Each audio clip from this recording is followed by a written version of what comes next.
Let's imagine, if you can, that you've got to organise a party for a bunch of 11-year-old boys, and you want to apply the 3 different types of system that apply in nature. Well, if you assume the party's chaotic, the children are acting at random, you might as well buy the drugs and alcohol so the children can go on a personal experience of self-discovery. Your house may burn down in the process, but what does that matter? All property is theft, and it was socially constructed in the first place. I have friends in California who've tried this. I don't recommend it. The recovery cost is high, but it's a legitimate approach. On the other hand, the one we'll be more familiar with is the ordered systems approach.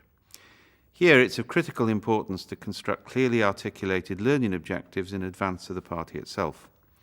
The learning objectives should, of course, be aligned with the mission statement for education in the society to which you belong.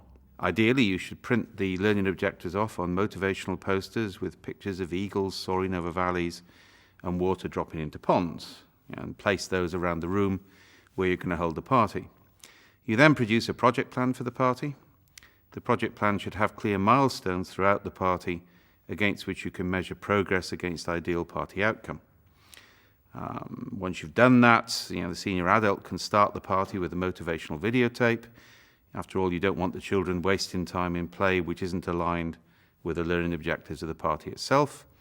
And then they should use PowerPoint to demonstrate their personal commitment to the objectives of the party and to show the children how pocket money is linked to the achievement of the milestone targets. Now, of course, the third approach, the complexity approach, is even simpler. Here we draw a line in the sand known as a boundary in complexity theory, and we turn to the children and say, "Cross that, you little bastards, and you die."